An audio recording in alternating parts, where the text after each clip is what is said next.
Baik adik-adik, Assalamualaikum warahmatullahi wabarakatuh.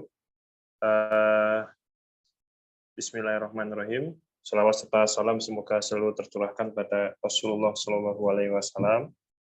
Baik, materi kita kali ini adalah kita akan membahas mengenai JavaScript ya. Oke, saya bawa ke teorinya dulu.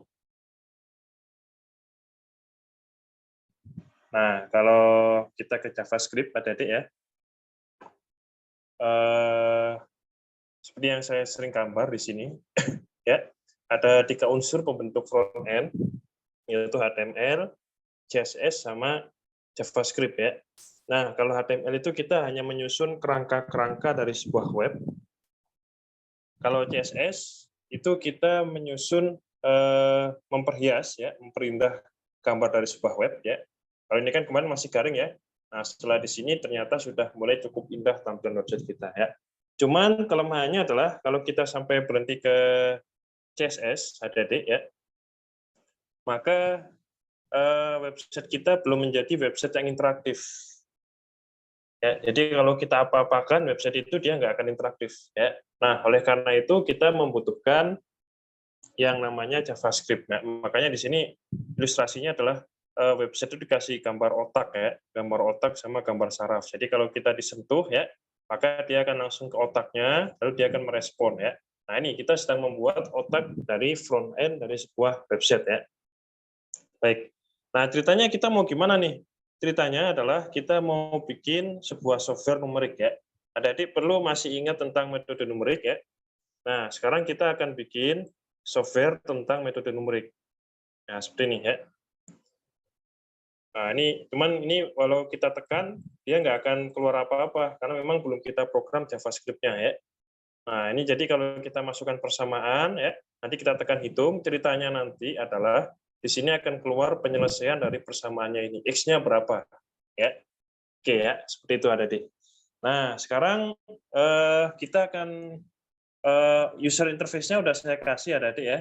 Udah saya kasih ke grup WhatsApp ya.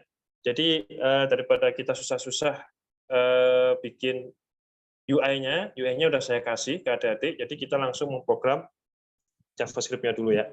Cuman sebelum kita ke JavaScript, ada satu UI yang belum saya ajarkan ya, yaitu nested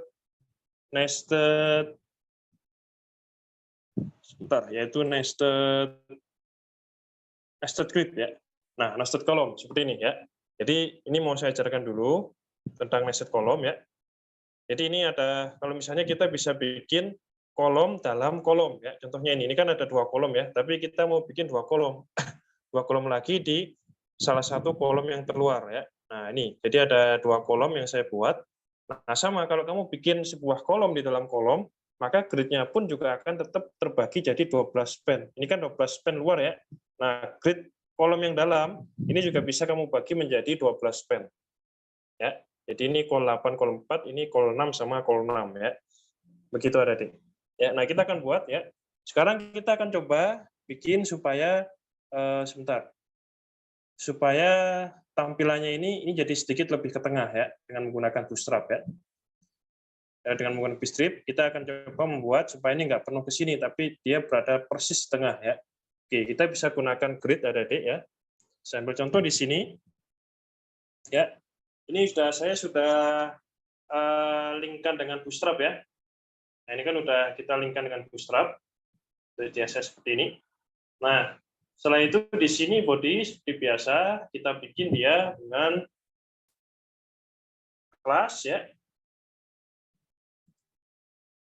Kelas row ya, kita aktifkan dulu grid-nya ya. Oke. Nah, setelah kita aktifkan, kita akan buat dia jadi seperti ini tadi. Nah, ya.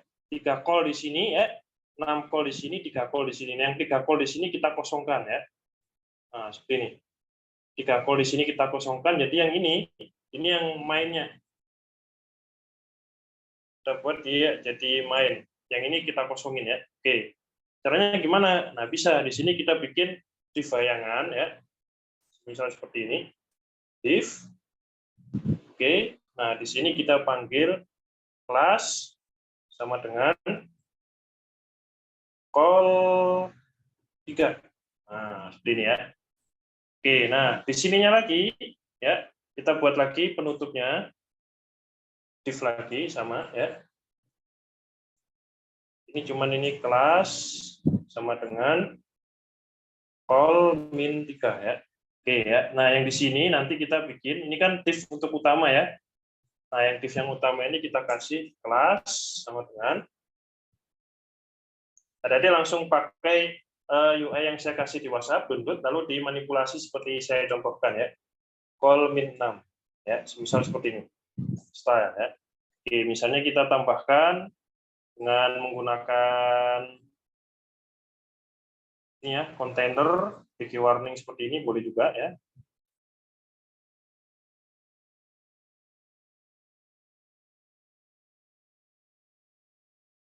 Misal ini saya kasih tambahan seperti ini. Nah, ya. Oke, kita lihat bagaimana UI-nya berubahnya seperti apa. Nah, dia jadi agak ke tengah seperti ini. Yang ini kosong ya tadi ya. Kenapa bisa kosong seperti ini? Dia jadi tepat di tengah seperti ini. Karena saya gunakan tadi di sini adalah di sini, maaf. Ini call 3 ya, ini call 6 softwarenya ya. Yang ini adalah 3 call. Jadi layoutnya jadi yang di sini kosong, yang ini penuh ya. Nah, akhirnya dia terbentuknya jadi seperti ini ya. Nah, ini ada persamaannya ya. Oke. Nah, sekarang mau saya tunjukkan lagi ya di sini. Semisal kita mau bikin ini ya, hasilnya ini akar persamaan ini jadi lebih kecil, jadi lebih mengerut gitu ya. Jadi lebih mengerut ke sini ya. Itu bisa juga kita lakukan, ada di ya. Maka di sini kita bikin nested query lagi ya. Jadi kita akan mulai dari sini ya, kita bikin nested query-nya. Kita bikin div lagi ya. Div. Oke. Nah, div yang ini kita kopikan ke sini.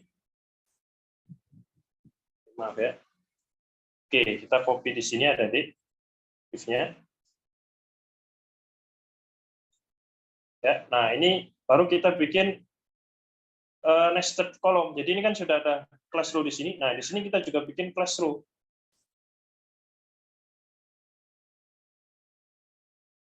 Nah, kita bikin class row juga di sini. Ya. Jadi ceritanya, kalau kita mengacu ke gambar ini sudah class row lagi, lalu di sini kita bikin class row lagi. Cuman besarnya di sini 3, 6, sama 3 ya. Sama-sama 12 span ada di ya. Sama-sama dalam bentuk 12 span. Ya, walaupun ini berada di kolom yang berukuran 6, tapi kalau pakai nested kolom tadi, tetap span-nya tetap mematuhi aturan bootstrap, yaitu tetap 12 jumlahnya, yaitu 3, 6, 3 ya. Oke, misalnya kita kembali lagi ke sini ya. Setelah itu berarti kita bikin yang ini jadi div, kita tutupi dengan div lagi yang ini ya. Div. Oke, kita lingkupi lagi dengan div. Kita bawa dia ke sini. Div ya. Oke, ini div kelas sama dengan call min 6. Ya, semisal begini ya. Nah, lalu yang di sini sama juga ya, kita kasih dia dengan div lagi. Ya, jadi kalau ngikutin ini tadi ya, misal nah ya, gambar ini tadi ya. Nah, ini kita pakai div sama dengan div kelas ya. Call min 3. Nah, seperti ini ya. Lalu yang di sini juga sama. Di sini kita pakainya oke ya. Nah, di sini setelah itu kita bikin div lagi ya tadi.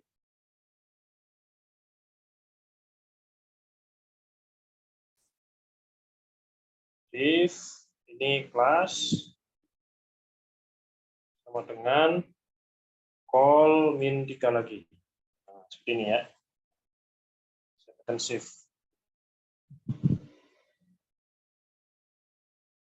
Oke ya, kita lihat hasilnya bagaimana. Nah, dia jadi berada tepat di tengah-tengah seperti ini. Yang ini kosong nih. Kol 3, kol ini jadi kosong. Ya. Nah, itu saya mau menunjukkan tentang nested query ya. Jadi yang bagian ini sudah masuk nested column, ada ya. Ini sudah masuk ke dalam nested column. Jadi kalau saya layout tadi, konsep layout saya adalah seperti ini ya. Nah, ini konsep layoutnya. Jadi yang ini kosong ya. Nah, yang ini juga saya bagi ada kolom di dalam kolom ya. Nah, ini ada 363. Makanya di sini saya pakainya adalah div class pro ya di sini. Jadi ada kolom di dalam kolom. Sama-sama anak-anaknya pun ya seperti ini contohnya. Ini juga jumlahnya harus 12 span 363 ya. Nah, akhirnya jadinya tampilannya jadi seperti ini ya. Oke. Nah, itu tadi kita baru bahas tentang nested column ya. Nah, sekarang saya ingin menunjukkan ke adik-adik tentang JavaScript ya. Oke, JavaScript itu tadi seperti teori yang saya beri adalah dia fungsinya adalah untuk membuat website itu menjadi lebih interaktif ya. Kita beri dia respon ya. Kita beri dia respon, nanti dia akan memberikan jawaban ya. Nah, oke ya. Misalnya di sini ya kita udah bikin 3 ID, 3 field text ya di sini. Nah, field text itu di sini saya kasih dia dengan ID yang berbeda ya, pangkat 2, pangkat 1 sama konstanta ya. Oke, misalnya ini saya hapus dulu, nggak usah pakai name deh, nggak apa-apa ya.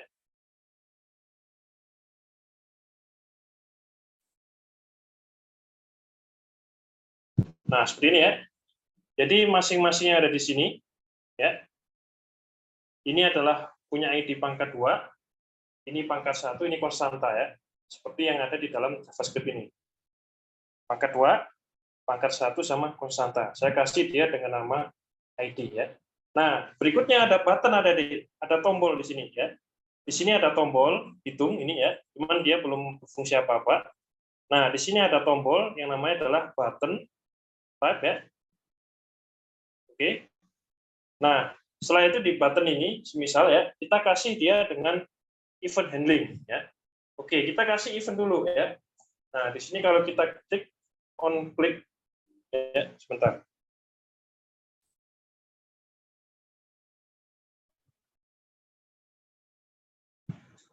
Oke, sebentar ya. On click. Oke.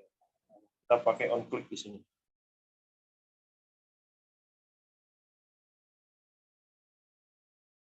Ya. Nah, di sini misalnya saya kasih sebuah event ya. Oke, eventnya itu di sini saya pakai eventnya itu adalah kata on click. Ya, on click sama dengan itu. Ya, jadi on click ini adalah sebuah event. Jadi kalau ini tadi ya, tombol ini ditekan, maka dia akan disuruh untuk atau on click di sini dia akan suruh untuk mempekerjakan fungsi itu. Ya, jadi ada kata on click.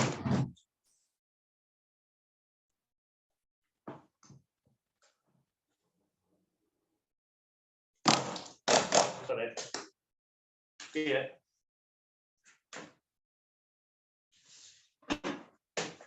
Nah, kalau kita lihat di sini ya, di sini ada kata on click, hitung ya. Maaf, ada kendala teknis. Nah, di sini ada kata on click, terus hitung ya, di sini. Nah, ini berarti ada sebuah event yaitu namanya adalah on click ya. Lalu di sini ada kata hitung atau fungsi hitung ya. Ini adalah fungsi event handlingnya adalah JavaScript. Jadi kalau dia diklik satu kali ya, maka dia akan mempekerjakan event handling yaitu hitung ya. Apakah eventnya hanya on click aja? Tidak ya, ada banyak eventnya itu.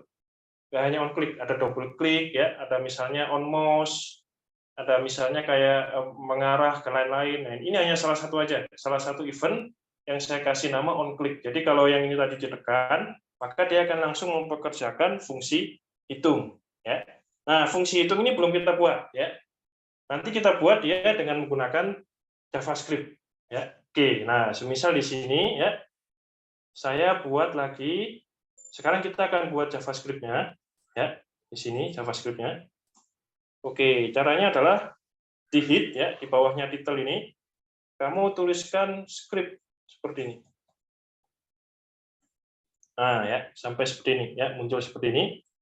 Oke, kita spasi script-nya. Nah, sekarang kita akan masukkan, kita buat fungsi yang ada di sini, yaitu fungsi hitung, ya, on click hitung yang ada di sini. Nah, kita buat di sini. Kita buat function, ya, hitung. Nah, ini. Lalu kita kasih tanda spasi. Ya, seperti ini, function hitung. Oke. Nah, setelah kita buat function hitung seperti ini, nah, sekarang saya akan masuk ke JavaScript-nya tadi, ya. Ini adalah sebuah function hitung di JavaScript, yaitu yang akan menangani event handling kalau misalnya tombol ini tadi, button ini ditekan, ya, hitung, ya. Oke. Nah, sekarang untuk memprogram JavaScript, ya, kita harus menentukan variabel datanya dulu, ya. Nah, uniknya di variabel data di JavaScript itu adalah kita nggak perlu repot-repot untuk mendeklarasikan tipe datanya. Contohnya seperti C++ sama Java kan kita perlu mendeklarasikan tipe data, ya. Nah, sekarang kita nggak perlu. Kita nggak perlu mendeklarasikan tipe data. Kita cukup pakai untuk mendeklarasikan datanya, ya. Misal di sini kita pakainya adalah var-nya, sebentar ya, saya copy punya saya dulu. Maaf.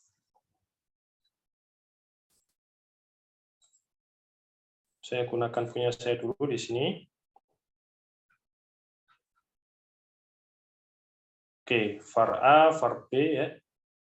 Sebentar.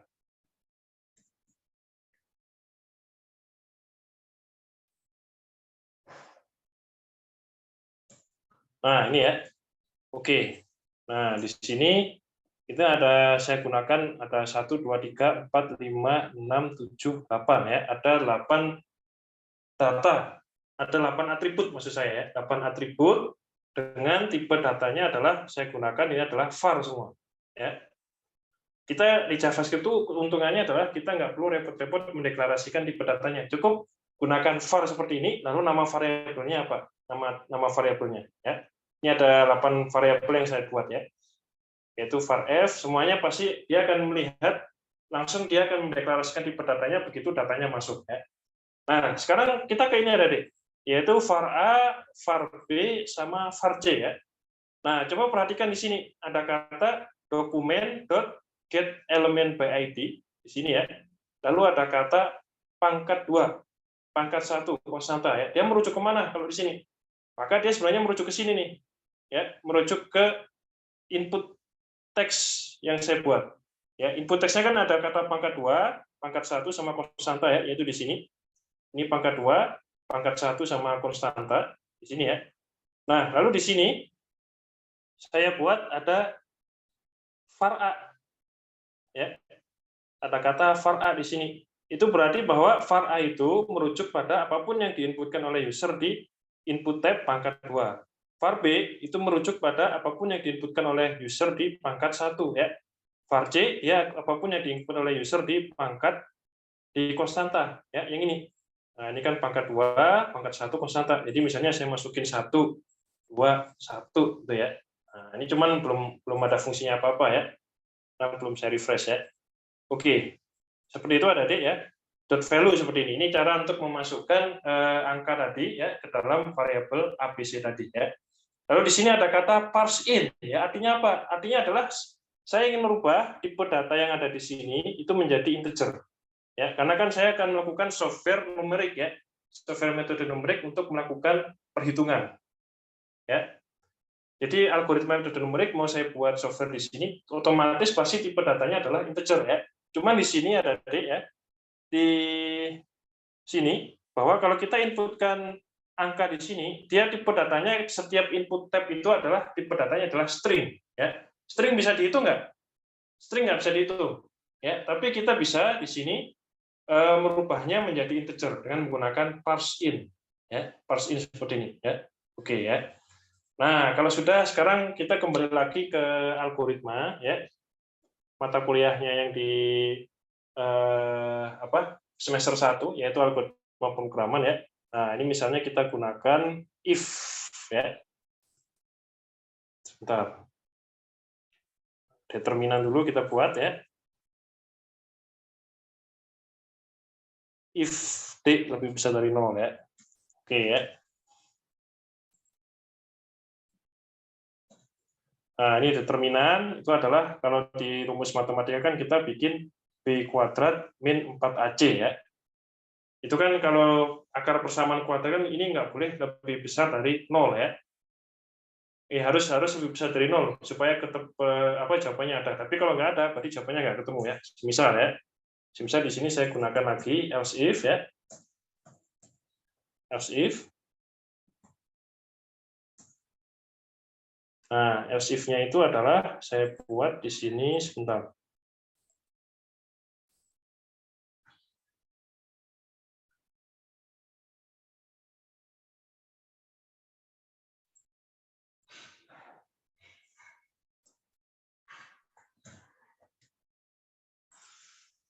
Bukan else if ya, tapi else saja. Maaf.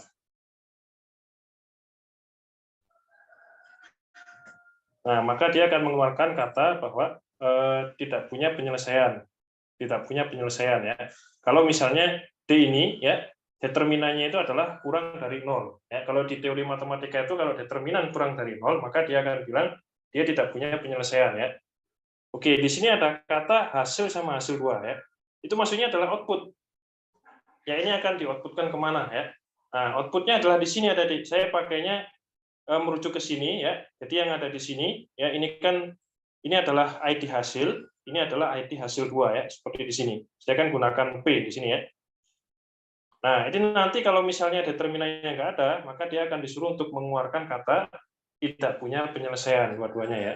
Oke, misal di sini saya tambahkan lagi, sebentar ya.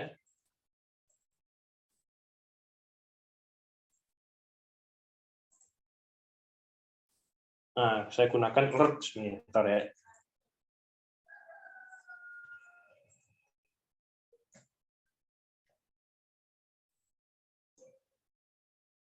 Kalau ini tidak punya akar penyelesaian, misalnya.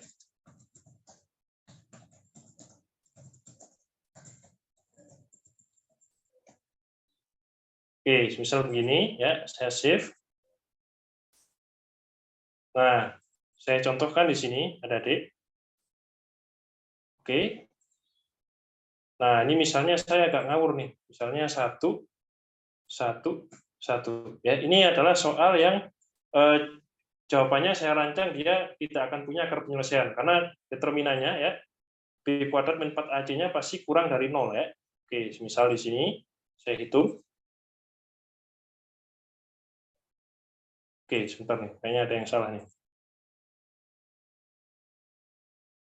If, oh ya, ini saya belum kasih tanda seperti ini. Mohon maaf ya.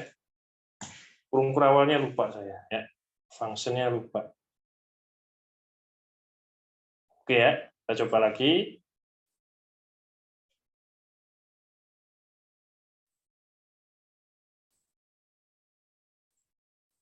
Nah, ini dia akan muncul kata tidak punya akar penyelesaian ya. Nah, ini akhirnya muncul di sini tidak punya penyelesaian seperti itu ya. Karena algoritmanya bahwa kalau misalnya determinannya itu kurang dari 0 ya, maka dia akan langsung mengatakan bahwa else bahwa dia tidak punya penyelesaian. Nah, ini ada penggunaan kata inner HTML ada ya. Inner HTML itu difungsikan untuk memanipulasi hasil dari elemen HTML dengan menggunakan yang kita rujuk. Jadi misalnya di sini ya, ini kata hasil, berarti elemen yang mau dirubah mana? Elemen HTML yang punya ID hasil. Nah ini, ya. Lalu di sini ada PID hasil 2, berarti kita akan memanipulasi elemen HTML yang punya ID hasil 2. Nah ini ya. Nah makanya di sini akan muncul kata tidak punya penyelesaian, seperti itu ya. Nah sekarang misalnya kita mau masukin algoritma Mednum ya, algoritma metode numerik ke dalam website ini ya, kita bisa lakukan adik-adik ya. Nah di sini kita mau masukkan algoritma Mednum ke sini ya, semisal kita mau masukkan metode secant ya. Nah, metode secant itu kalau secara teori, sebentar. Ya, rumusnya seperti ini tadi. Ya, bahwa dia lakukan iterasi terus sampai di sini dia menggunakan X yang lama dikurangi dengan fungsi hasil fungsinya dibagi sama fungsi turunannya ya. Oke ya, semisal seperti itu ya. Itu saya nggak perlu ajarin lagi ya. Ini mah pelajaran semester 1 ya, algoritma pemrograman ya.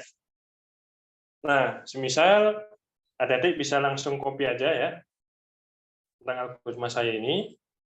Nah, ini misalnya saya pakainya adalah panjang banget ya sebenarnya.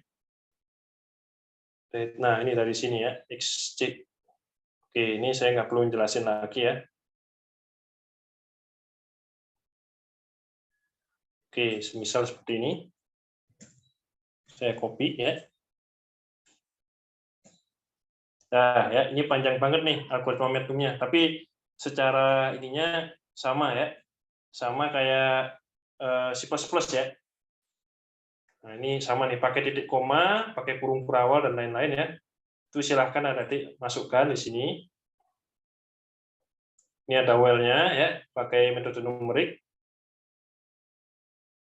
Nah, seperti ini ya. Nanti saya nggak perlu jelasin lagi tentang algoritma ini. Yang penting adalah adik-adik paham bagaimana mengimplementasikan algoritma MATLAB ya ke dalam aplikasi web Anda ya. Nah, ini adalah JavaScript-nya nih, sini ya. JavaScript-nya hampir sama kayak kita mempelajari C++ ya. Hanya saja ini kita pakai JavaScript dan kita implementasikan ke dalam HTML ya. Cuman bedanya di sini adalah saya nggak tahu nih kalau ada kesalahan script ya. Ini nggak ngasih error nih si apa nih Visual Studio Code-nya ya, hati-hati ya. Kalau error ya error aja gitu, nggak bisa dieksekusi gitu aja ya. Itu yang harus ada adik perhatikan di Visual Studio Code, jangan sampai ada kesalahan ya. Seperti ini, F-tour, well.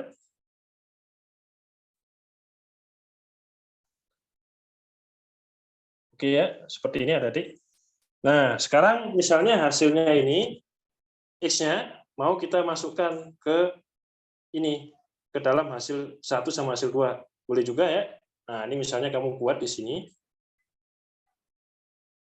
Ya. Oke, misalnya saya copy dulu ya dari punya saya.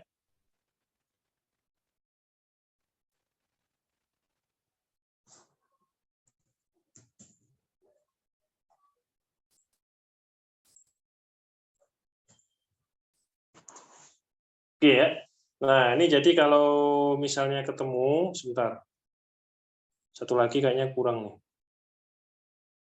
X1 sama X2.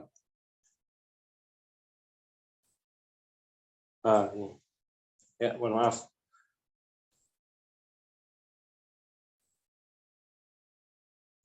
Nah, ya. Nah, ini hasilnya nanti dia akan dikeluarkan ke ini ya, elemen hasil ini, yaitu dalam bentuk P, ya, elemen hasil ini. ID hasil sama hasil 2, maka dia yang hasil pertama, dia disuruh mengeluarkan yang X, hasil yang X yang di sini. Hasil perhitungan yang di sini ya. Nah, ini kan ada 2 ya, satunya X1 sama X2 ya, XJ sama X2. Nah, yang X2 ini disuruh dikeluarkan ke sini. Hasil 2 inner HTML X2. Ya, seperti nanti hasilnya adalah akar penyelesaiannya adalah X dan X2 ya. Oke, misalnya ini adalah JavaScript-nya tadi. Seperti ini ya. Nah, sekarang semisal kita save dulu ya. Nah, nanti setelah itu kita coba hasilnya nih ya. Oke, tadi kan kita coba yang nggak akan ketemu penyelesaiannya ya. Sekarang kita coba yang akan keluar penyelesaiannya. Semisal di sini saya gunakan 1 ya. Lalu saya gunakan misalnya 30 ya. 30. Lalu di sini misalnya saya gunakan 81 ya. Semisal ya. Oke, nah saya sudah implementasikan ke software ini algoritma MATLAB ya, yaitu metode Newton ya. Nah, akhirnya saya hitung. Nah, dia awalnya alertnya adalah ketemu, akar penyelesaiannya adalah min 2,99, lalunya adalah min 27 ya. Nah, di sini pun dia juga keluar ya, keluar hasilnya. Nah, semisal lagi, misalnya saya rubah ya, ini jadi 10 ya. Lalu ini min 120, semisal ya. Nah, dia langsung keluar hasilnya. Hasilnya adalah min 17 sama 7. Ya. Oke. Kayaknya salah. Bentar. Ini 8 ya. Ini misalnya min 20. Dengan hitung. Nah, ini ya, keluar ya. Jawabannya adalah min 10 sama 2. Ya. Oke, itu jadi kita dengan JavaScript ya, dengan mengimplementasikan JavaScript di sini, kita buat website itu akhirnya menjadi responsif, Adik-adik. Ya.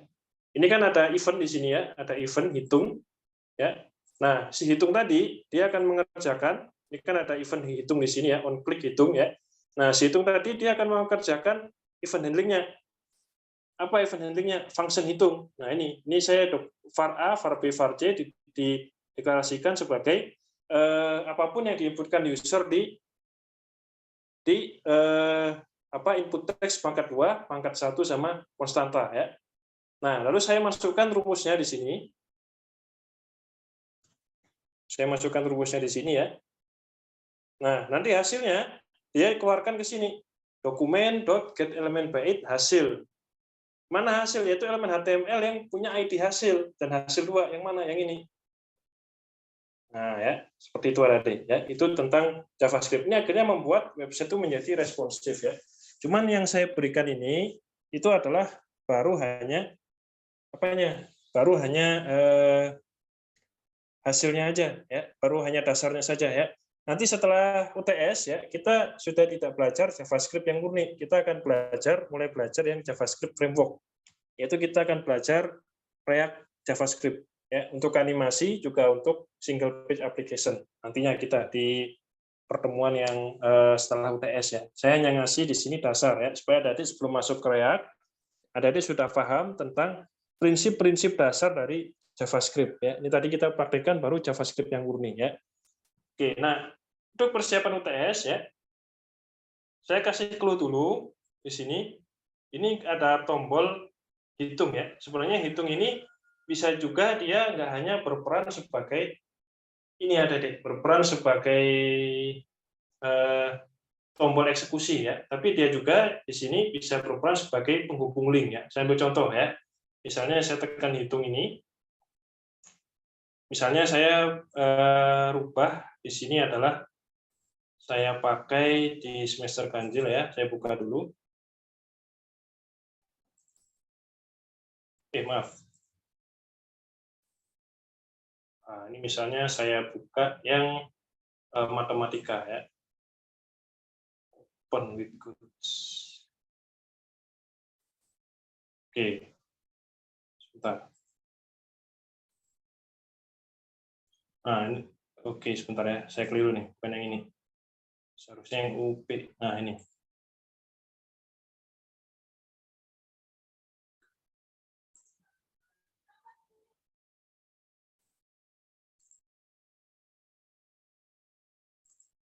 Oke ya. Nah, semisal ya, saya mau mendeklarasikan ini yang pakai struktur numerik ini ya. Nah, ini misalnya saya buatnya begini tadi. Ya. Oke ya, misalnya saya save. Nah, misalnya di sini mau saya buat ada sebuah tombol di bawahnya video ini ya. Misal ya. Oke, misal di bawah video ini mau saya kasih tombol. Saya tekan BR dulu di sini. Ya. Nah, setelah itu saya buat sebuah tombol ya. Misal saya copy aja tombol yang ada di sini.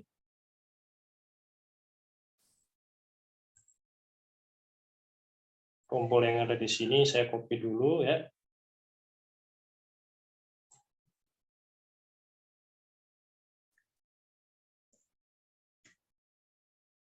Oke.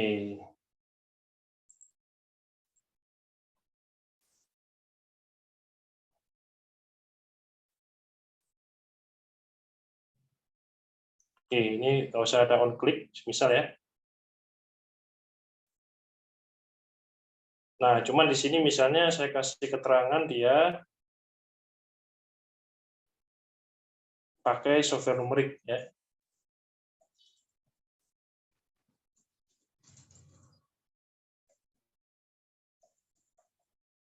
Oke ya, misal.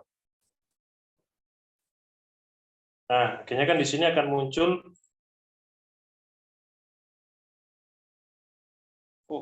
ada.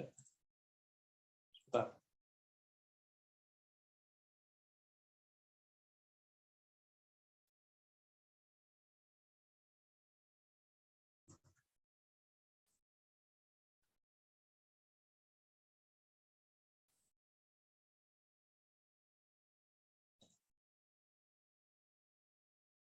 Sebentar ya. Saya tekan.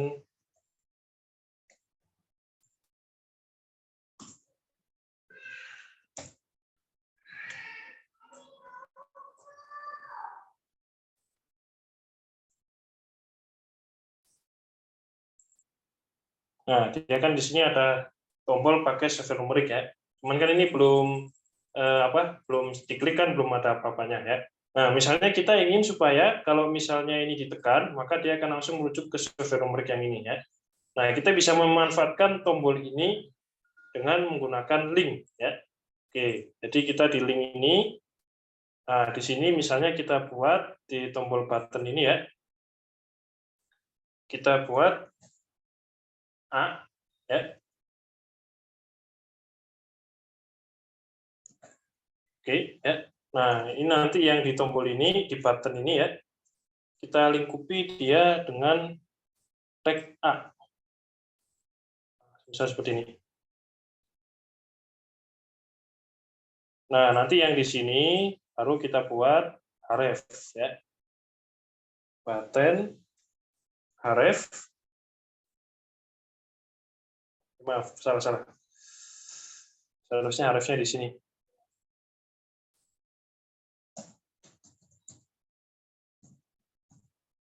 Nah, ini kita hubungkan dia ke sini, kemana software numerik ya. Oke, saya tekan save. Jadi yang di buttonnya itu kita lingkupi dengan tag A ya, tag link ya. Nah ini kan tag linknya A di sini button ya. Ini ada kata pakai software numerik. Nah di sini kita lingkupi yang buttonnya ini dengan A href software numerik HTML ya. Oke, misal kita save dulu ya. Sehingga akhirnya di sini pakai software numerik ini ya di mata kuliah OOP HTML yang udah kita buat sebelumnya, kita klik.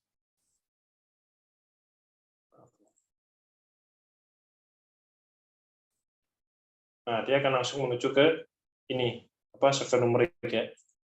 Nah, ini. Jadi kita bukan hanya tulisan ya, tapi kita bisa membuat link itu pakai tombol. Ini contohnya dengan menggunakan button ya. Saya klik, dia langsung ke sini nih. Ya. Oke, itu untuk persiapan UTS, karena di UTS nanti ada tombol yang difungsikan untuk menghubungkan ke link ke page yang lain. Ini saya contohkan aja untuk persiapan UTS ya. Baik, adik-adik, itu aja dari saya. Nah, untuk tugasnya, saya lupa ya. Tugasnya adalah seperti ini. Ya. Tugasnya adalah tolong cari sebuah fungsi yang menjadikan hasilnya ini. Ini kan hasilnya nolnya banyak ya. Hasilnya ini.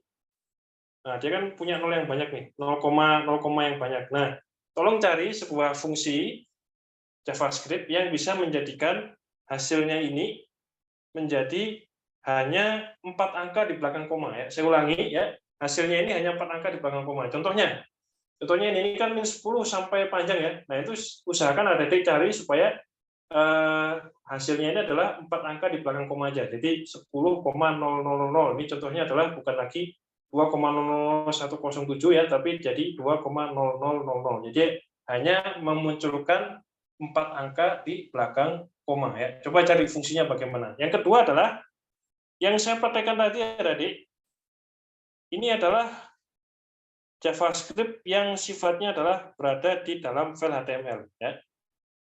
Karena saya menuliskannya di head ya. Sekarang coba cari bagaimana menuliskan JavaScript itu secara eksternal file. Jadi JavaScript-nya itu berada di file yang terpisah. Ya, kita hanya menghubungkan JavaScript tadi itu ke dalam HTML. Ya, coba cari. Ya, itu nanti kumpulkan ke Google Classroom. Ya, tugasnya adalah seperti itu tadi. Ya, bahwa ini tadi tolong dirubah supaya ini jadi file yang eksternal. Kita hanya cukup mengelingkan aja ke HTML. Dan juga yang ini tadi, ya, coba cari supaya fungsi JavaScript yang menjadikan ini tadi, ya, hasilnya adalah 4 angka di belakang koma. Ya, oke, itu ada dari saya. Ya, semoga selamat UTS-nya. Ya, semoga sukses. Saya tutup. Ya, assalamualaikum warahmatullahi wabarakatuh.